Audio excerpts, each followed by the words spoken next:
Well, Shabbat Shalom. And this is the Shabbos getting us ready for Purim. It's Shabbos, of course, Purim time. And tonight, Saturday night, we're going to welcome the Jewish holiday of Purim, which is a holiday when every canon, every discipline, every structure of the synagogue is torn up.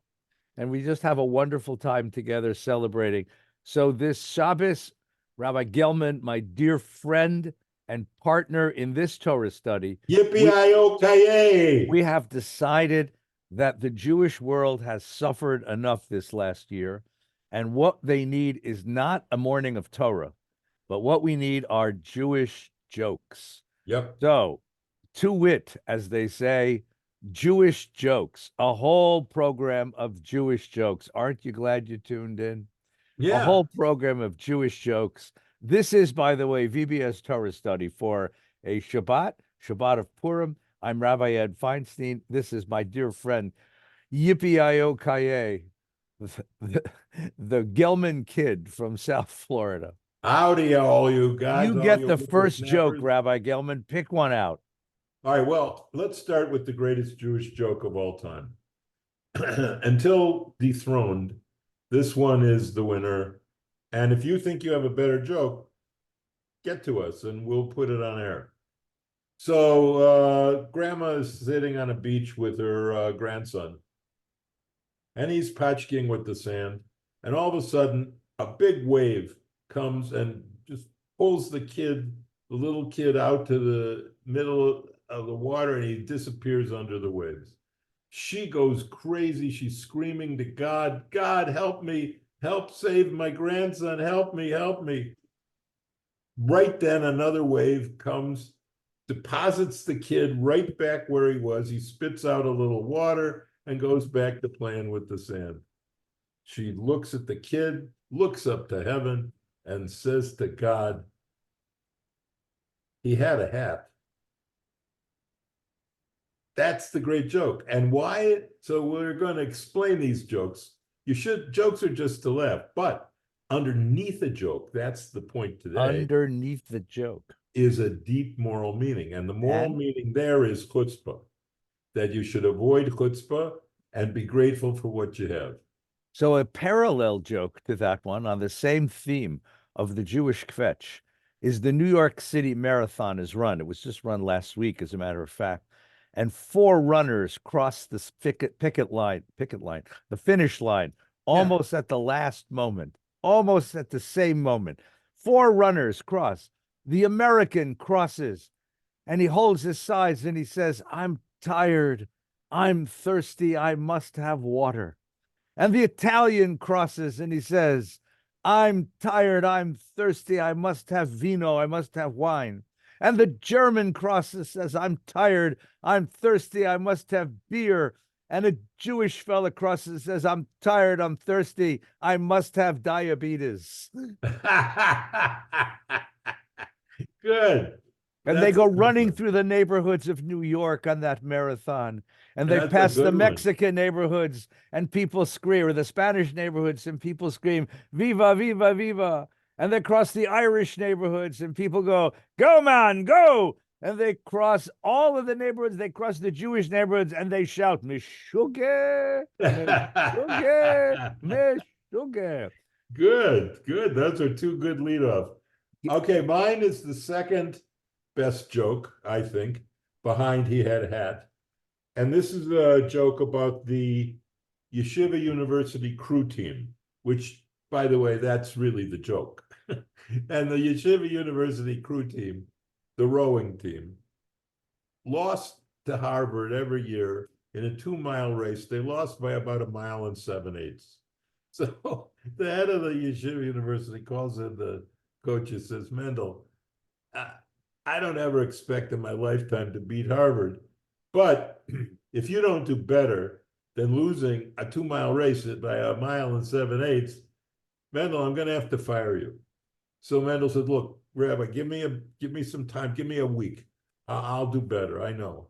Comes back within a week, barges into the rabbi's office and says, Rabbi, I got it. I know we're going to do better this week.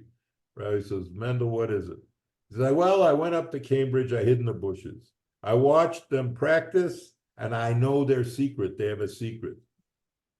Rabbi says, so Mendel, what's their secret? He says, they got 6 guys rowing and only 1 guy shouting. Oh, that's And actually that's about fetching. that's about And community. the deep meaning, because remember, this is the deep underneath. Mm. The deep meaning is no matter what you're involved in, whatever organization, look around, and the proper ratio of workers to kvetchers is 6-1. If you got too many kvetchers, get to another organization. So let's take a moment and talk about organizations. Are there any good jokes about Jewish organizations, let's say synagogues and charities? Yeah, there's some. Um, there's The famous one. the famous one, the priest, the rabbi, and the minister are having lunch, and they say, we all get charitable contributions, and I don't know how you guys divide it up between God, how much you give to God, how much you keep for the church. So the priest says, well, I take all the money we get in the collection plate, I go into the parking lot after services, I throw it up in the air, and I gets down, I count it all up, and I keep half of it, and I give half to God. Oh, the Protestant says, well, that's good. I do the same thing. I go in the parking lot, I throw it up, count it all, and I give a quarter to God, and the 3/4 I keep for the church.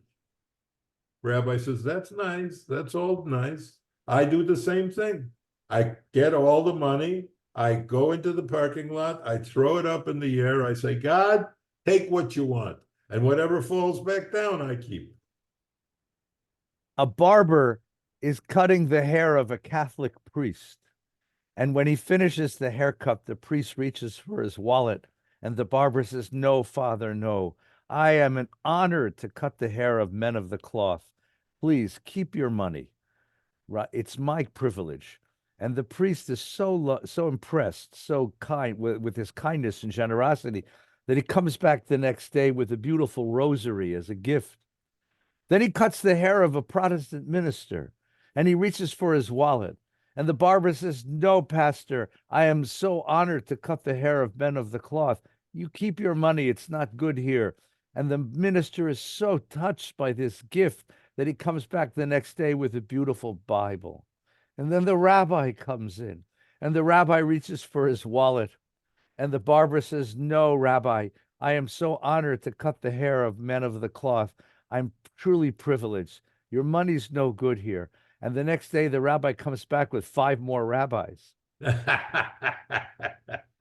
So the deep stuff about this is that in all these jokes, it's not all of them, some of them, there's a little anti-Semitic twinge that Jews might be a little crafty, We laugh at ourselves. It's good enough to yeah, laugh at which yourself, right? means that if it's a Jew telling the joke, okay. But if it's a non-Jew telling the joke, not so good. 5 Jewish ladies sitting in a coffee shop in a deli restaurant, and the waiter comes by and says, ladies, is anything all right? Yeah, that's a Jackie Mason joke. That's a very good one. So Mike and Murray traveled together for 25 years on the Long Island Expressway, on the Long Island Railroad into New York. And then one day, Murray says to Mike, every day we travel together and we usually talk about stuff that's not important, about sports teams or whatever. And let's talk about something important. You're a Catholic and you're a smart man and you're my friend. I've often wondered, do you believe all the miracles you read in the New Testament, the multiplying the loaves and the fishes and walking on water, that Jesus did all that? Do you really believe that, Mike? Mike says, Murray, I'm glad you raised this because I've been wanting to ask you the same question. You got Moses splitting the Red Sea by putting a stick in it. Do you believe that Moses split the Red Sea with a stick? And Murray looks at Mike and says, Mike, that was Moses. And the underneath of that is sometimes we can't see in our own faith the leap of faith, the irrationality that we immediately see in someone else's faith. Mm. Rabbi sitting next to a priest on an airplane, and they start a conversation. He says, "Can I ask you a question? I know this is very personal, but it's just us, and I promise no one will overhear. Have you ever been with a woman?" And the priest says, well, once when I was young, I succumbed to temptation. And the priest looks at the rabbi and says, "You ever eat ham?" He says, "Yeah, once I succumbed to temptation." He says, "You ate ham?" He says, "Yeah." "You were with a woman?" He says, "Yeah." "Beats ham, huh?" Bad one. Guy That's a sitting at a Chinese restaurant, and they bring him a giant roast suckling pig with an apple in its mouth. I At love that this. very moment, the rabbi walks in, says, "Goldstein, what are you doing? What are you eating?" Goldstein looks at the pig, looks at the rabbi, looks at the pig, looks up and says, "Can you believe you order a baked apple? Look what they bring you." The next day, he's sitting in another restaurant. They bring him a giant lobster. Rabbi walks in again and says, "Goldstein, what are you doing?" "Did you see me eating this lobster?" He says, "Yes, I did." "You saw me eating this lobster?" "Of course I did." "You watched me eating this lobster?" "Then I did it under rabbinic supervision." Your turn. Very nice, very nice. So this is a this is a true story because jokes are good, but funny things that are true are even funnier. So a woman says to me in my synagogue, a true thing, my mother won't come to my son's bar mitzvah because she's Orthodox and you have an organ in the synagogue, and she won't come because it's not her way to have an organ during service. But she loves you, and if you talk to her, maybe she'll come. So I call her. I say, "Blanche, what's with this? With the organ? I don't like it. It's not Goyish. It's not right." So I said, "Blanche, how old are you?" "I'm not telling you." Okay. You're going to think about however many years you have left. You're going to think about your grandson's bar mitzvah, and you're not going to have a single memory. Is that okay with you? Long silence. "Ooh, you're good," she says. "You're good. You're very good." "Okay, okay. I love you. Okay, I'm coming." So she's sitting in the front row with her daughter. And you have to understand, my friend Tom Hartman didn't have a real good sense of limits. He was good on stuff, but limits were not his thing. So he He's a would, priest, though, a Catholic priest. and everyone loved him. Monsignor, But he's what the he would Mamisha do, priest. he would walk in the middle of services, no matter where we were, down the middle of the aisle, up to the bema, sit next to me on the bema, give me a kiss, and sit there for the rest of the service with me. And for a while, it freaked out people, but because everyone loved him, everyone was okay with it. Well, guess what? David's bar mitzvah comes, the Blanche is sitting in the front row with her daughter, and Tommy shows up down the front row, up the bema, onto the thing, sits down next to me, gives me a kiss. After the service, I see they're laughing and hugging. I said, "Well, God, what happened, Karen? What happened?" She said, "Well, my mother looked at me when the priest walked in with his collar on, sat on the bema and gave you a kiss. And she said to me, maybe the organ isn't that bad." And that is a true story.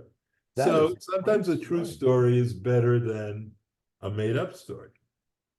I That's a have great another story. one, which is a true story, which tells about how people take from Judaism little pieces of the tradition, but they integrate them in ways that are totally hilarious.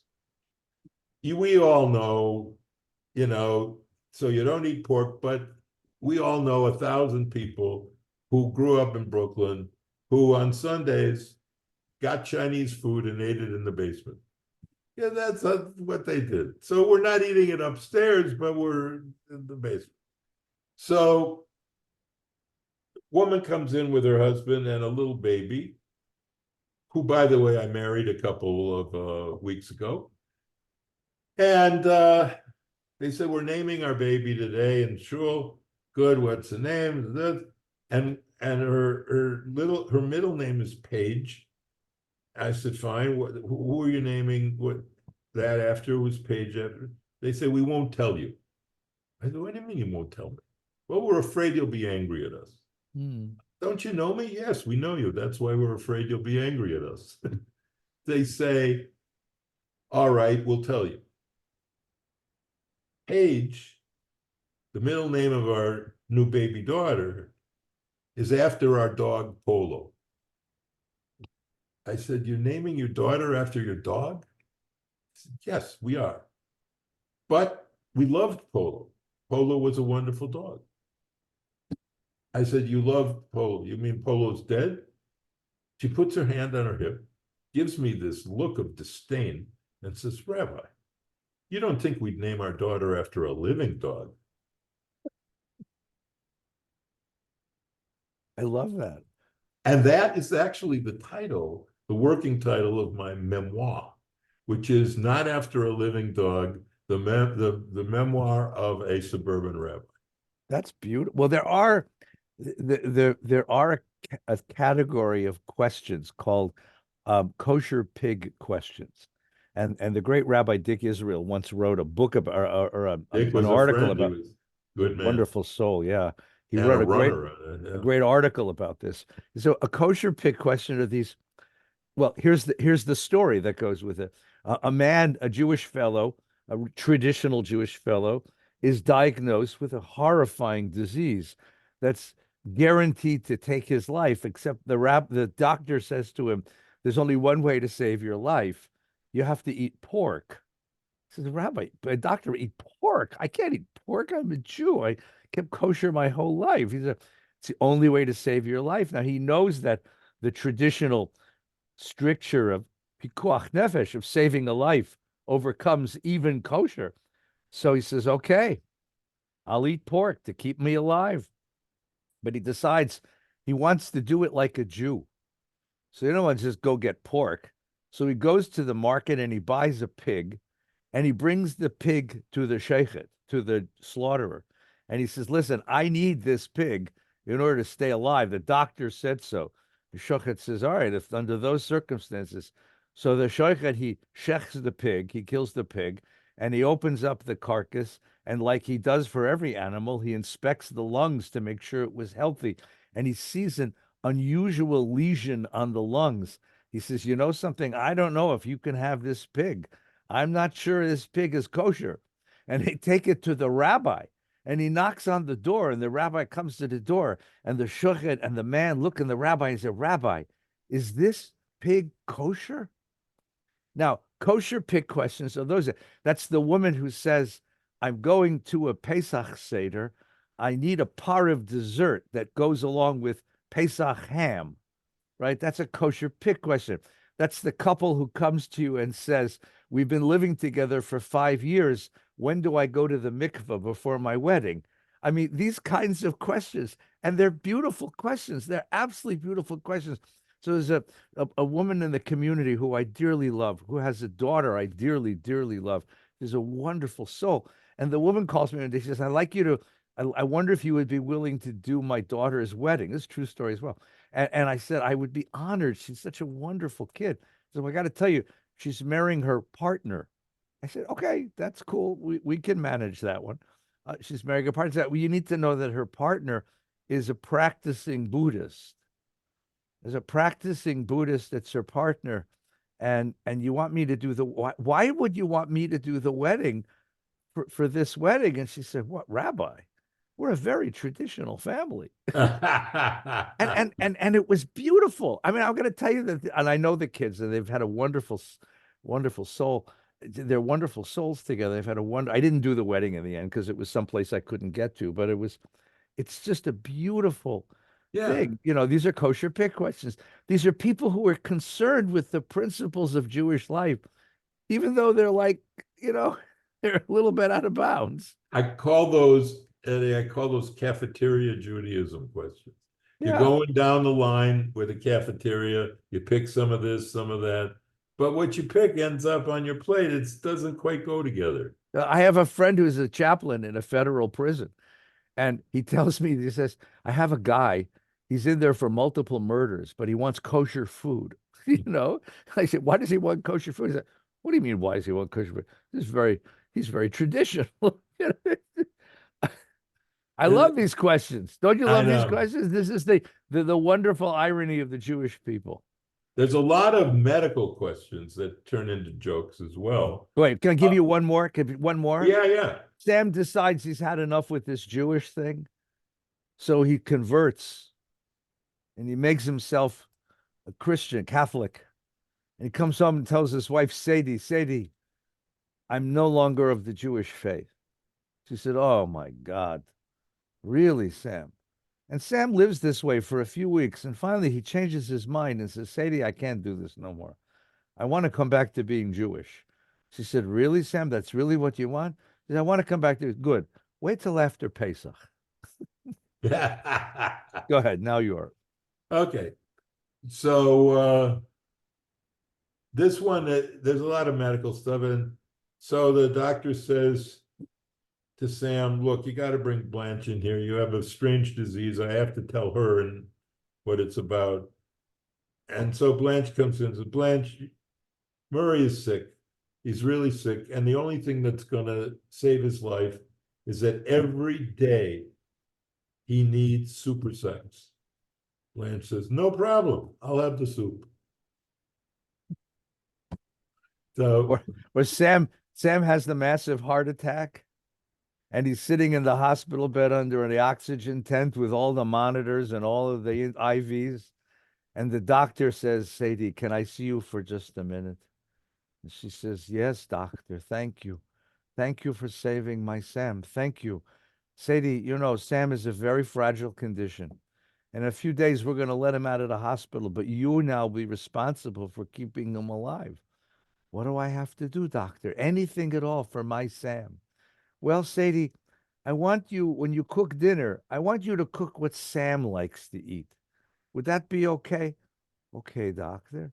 And then when you sit down to watch the television, I want you to watch what Sam wants to watch on the television. She says, okay, doctor. And when you go to bed at night, I want you to make Sam feel like a wonderful man. She says, okay, doctor. Is that it? She says, yes, that'll do it. That should keep him alive for the next, long time period of his life. So Sadie goes back in the room and there's Sam. And Sam looks up from the oxygen tent and says, Sadie, did you talk to the doctor? Says, yes, Sam, I talked to the doctor. And what did he say? He says, you're going to die, Sam. You're going to die. that's a good one. That's a real good one. So there is a joke, which is the greatest joke I know. It's not a Jewish joke, but it's so good that I want to include it since I'm into interfaith stuff. Okay, fair It enough. isn't a Christian joke either. It's just a joke, but it's an existential joke. And there aren't that many existential jokes.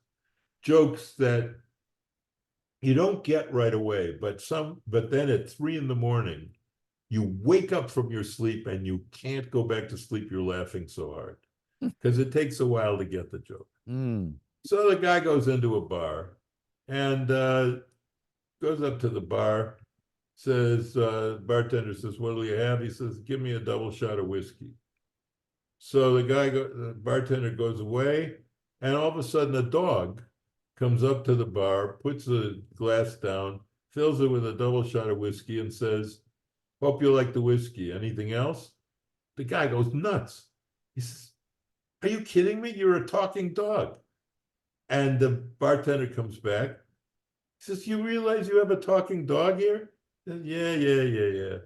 I'm sick of the dog. You want the dog? I'll sell you the dog for $5. I could make $1 million on this dog. Are you kidding me?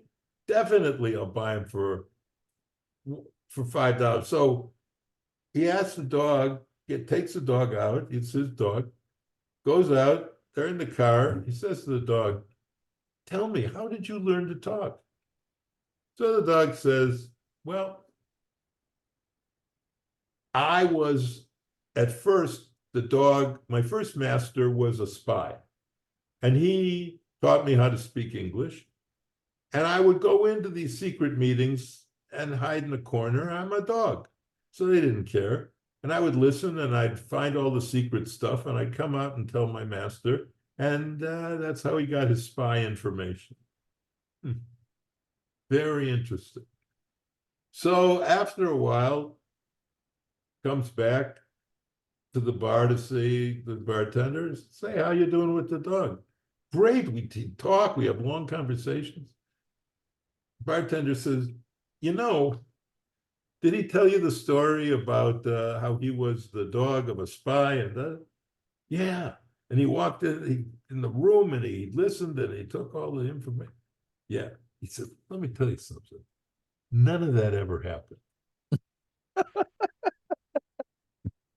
Now, what makes that so great Yeah, is yeah. that we believe ridiculous things. Mhm. And then at a certain point, it's on us because we believe ridiculous things. And it's hilarious, the ridiculous things we believe. Mhm. Guy walks into a Chinese restaurant. The waiter comes up and he speaks beautiful Yiddish. This Chinese man speaks beautiful Yiddish. The busboy comes by, Chinese fellow, speaks beautiful Yiddish. The cashier speaks beautiful Yiddish. Guy says to the owner of the restaurant, where did you find these Chinese people speak such beautiful Yiddish? He says, Shah, they think it's English. Remember, there was Chinese. No, it's good. It's good. That's a good joke. Is that okay? Is that Yeah, okay? they're all good jokes. And it's interesting the role that jokes play in our lives because we really have a choice. We can live a life that is incredibly intense and morose and unhappy. And unless we can find time in our life to laugh, what is the point of it? Mm. And that's what Purim is really about. It's about saying, look, we have a lot of very deep and difficult holidays, but Purim is not one of them. Mm. Purim is a holiday to let yourself go and to remind yourself that there has to be room in religion for laughter. You know, when brides and grooms come to me for premarital interviews, and I really only do two things. I watch to see if they touch each other just for no reason. I like that. It means that there's a physical bond there. And I watch and see if they laugh. And if they laugh and touch, I think that they're going to be okay. And that's sort of how I view other people. I view people to see, do you laugh? And I have a clue to whether they do or not. And that's, this is not well known, but I am a wrinkleologist. I interpret wrinkles. So there's two kinds, because you have a face, and over time, your face gets creased, like mine is all creased up. And it gets creased in one of two ways. Mm. Either you've got the smiley wrinkles, which I have, I'm proud, Mm. and you have them, or in the course of your life, you have the frown wrinkles over your eyebrows. And the smile wrinkles mean that you've committed your face so often to smiling and laughing that it creases your face in the form of a smile. But if you are frowning and if you're kvetching and if you're always upset at something, you're going to have a creased face that is in the shape of a frown. And so look at your face in the mirror today, all the people who are listening to us on Purim. Look at your face. Hmm. And if you're wrinkly on your eyes, don't go get Botox. Say, thank you, God. Thank you for giving me a face that's wrinkled up in the shape of a smile. That's beautiful. And I'll finish with just another joke. It's not very PC, so please forgive me and don't send angry letters. But it's an old, old, old Jewish joke. A guy's sitting on a train going through the countryside, and the train stops in a little Jewish village. And another fella from that village gets on the train. And the two men are sitting opposite. And one guy starts a conversation. He says, "Tell me something. Are you from the village?" He said, "Yeah, I've lived there most of my life, all my life." He says, "You know people in the village?" He said, "Yeah, I think I probably know everybody." "Do you know Jake?" "Jake? Do I know a Jake? Do I know a Jake? Do I know? Oh, you mean Jake? Oh, every Jake. Jake, the fella with the big, big bulbous nose that's always red, and there's a wart at the end of the nose with a big hair coming off the Jake. Yeah, Jake, and Jake, and Jake, who's always a little crooked in the way that he walks, a little strange, and his clothes are always kind of tattered. Jake, and the shoes are never right; they never match, and they're broken. And Jake says, "Do I know Jake? Do I know Jake? Of course I know Jake. A Shena Yid, a Oh, beautiful, a Zisa Nishama. Jake, man. a beautiful, beautiful Jew, a beautiful, sweet soul." And if Oh, you want man. to know what Rabbi Gelman and I have spent our lives trying to do, it's trying to cultivate, create, curate, and raise beautiful Jews and sweet souls. Oh, man. Thank you, Mark. Happy Purim to everyone. Happy Purim, everyone. So don't complain about the rabbis today because they were not PC. Instead, call someone you know and lay a joke on them. If you don't like ours, Yeah. we got plenty more. We'll do we'll continue. But thank you for sharing this moment of Jewish joy. In a time of Jewish anguish, we all need a little laughter and a little joy. Thank you for being with us this Shabbos. Oh, man. Happy Purim. Happy Purim.